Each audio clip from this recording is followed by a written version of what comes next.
dans la même maison, les deux femmes ont accouché. L'une parmi elles, son enfant était déjà mort.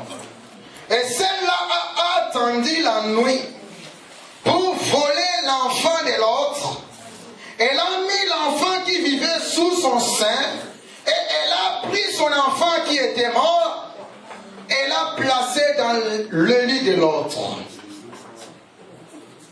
Quand ils se sont réveillés le matin, celle-là que son enfant vivait, elle a compris directement qu'on avait changé son enfant. Elle a dit que ça, c'est pas mon enfant. Malgré qu'elle a discuté, malgré qu'elle-même au fond d'elle, elle savait que ce n'était pas son enfant, on avait mis un enfant déjà mort, il n'y avait personne pour lui rendre sa justice. Même les gens qui habitaient à côté d'elle, personne ne pouvait la rendre sa justice. Cette femme a pris la décision. Il faut que j'arrive devant les rois. Si le tribunal de ce monde n'arrive pas à me rendre ma justice, je connais un Dieu, le seul, qui connaît ma situation. Si je cherche les avocats de ce monde et ils n'ont pas vu quand cette femme volait mon enfant, et ils n'ont pas vu quand cette femme changeait mon fils, mais il y a un roi, il y a un avocat qui voyait déjà avant même que la femme voleuse vole l'enfant de l'autre. C'est Dieu là savait déjà l'intention de cette femme. C'est lui qui est le vrai avocat qui peut juger mon problème. Bien-aimé, cet après-midi, toi aussi tu as un problème. Au niveau de ta maison, au niveau de ta famille, vous avez déjà fait des réunions de famille.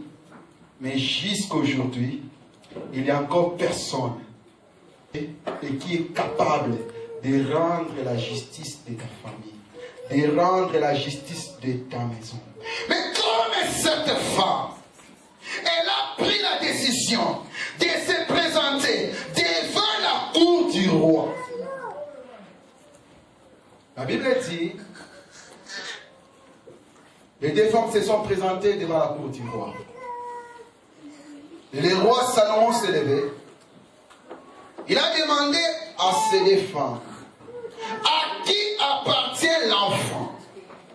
L'une dit que c'est mon fils, et l'autre dit c'est mon fils. Il y avait une confusion totale. Le roi appelait ses serviteurs.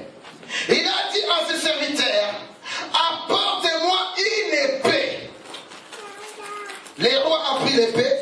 Il a dit, maintenant, on va déchirer l'enfant en deux. Comme ça, chacune d'elles va prendre sa part.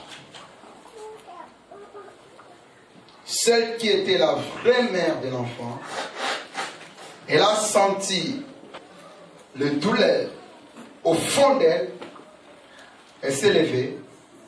Elle a dit au roi, prends l'enfant, donne l'enfant à cette femme.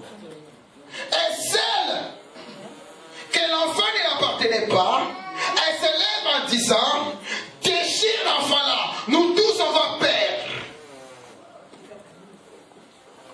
Par la sagesse divine que Dieu a donnée à Salomon, le roi a compris que l'enfant appartient à la femme qui avait dit de donner l'enfant à l'autre. Le roi a jugé, a rendu la justice à cette femme que le monde ne pouvait pas rendre sa justice. Bien-aimé, toi aussi tu as un problème. Que personne dans ce monde, même la médecine, même ton docteur, n'est pas encore arrivé à te donner la solution. Mais aujourd'hui, nous sommes devant un Dieu qui fait répondre nos problèmes. Bien aimé, je vais vous révéler une chose. Nous prions un Dieu qui a beaucoup de solutions, qui cherche les gens qui ont des problèmes pour leur donner des solutions. Mais si nous ne trouvons pas de solutions, c'est parce que nous ne savons pas à qui demander la solution. Mais cet après-midi, je vous garantis et je vous assure, ce Dieu des solutions est là. Il veut rendre la justice au problème. Même si ton problème est en train de te troubler il y a des années, est en train de troubler ta famille il y a des années, ta famille n'arrive pas à progresser, ta famille n'arrive pas à réussir, mais aujourd'hui il y a un avocat au devant de nous. Aujourd'hui il y a un roi au devant de nous. Un roi qui veut s'élever pour rendre notre justice. Il va donner la justice à tout et chacun de nous.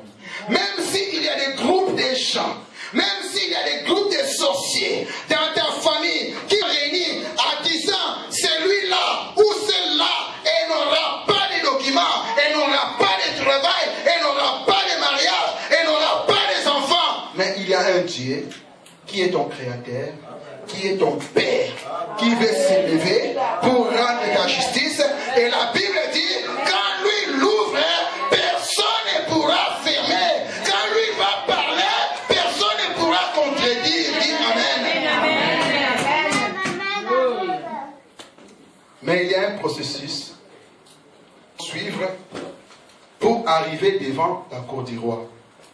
Ce n'était pas facile que cette femme arrive devant la cour du roi. Ce n'est pas n'importe qui peut arriver devant la cour du roi. Un bon matin, quelqu'un se lève, il dit que je vais voir le roi, et il entre directement à la cour du roi. Nous allons lire le livre d'Esther.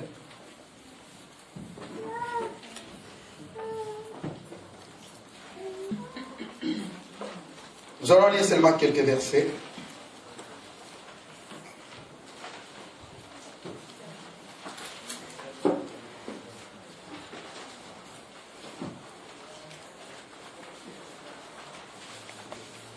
Chapitre 5,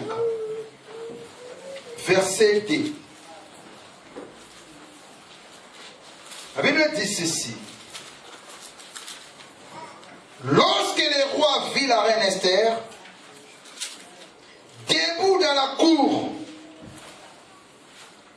elle trouva grâce à ses yeux. Et le roi tendit à Esther les sceptres d'or qu'il tenait à la main. Esther s'approcha et toucha le bout du sceptre. Dis Amen. Amen. La Bible nous parle de l'histoire d'Israël. Un peuple élu par Dieu, mais à cause de leur désobéissance, Israël se sont retrouvés à la déportation, à l'immigration, parce qu'ils vivaient dans un autre pays qui ne les appartenait pas. Ils n'avaient aucun droit dans ce pays-là. Un peuple béni par Dieu, un peuple choisi par Dieu, mais à cause de leur désobéissance, Israël est devenu un peuple que n'importe qui pouvait oppresser. La Bible dit qu'Israël s'est retrouvé dans le royaume des Perses. La Bible dit il y avait une femme qui s'appelait Esther. Elle vivait dans ce pays-là avec son oncle Mardoché.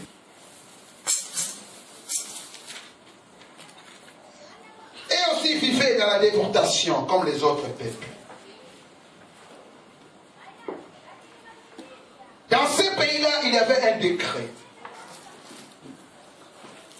Un certain Amam qui travaillait à la cour, qui avait signé un décret en disant on va exterminer tous les Juifs.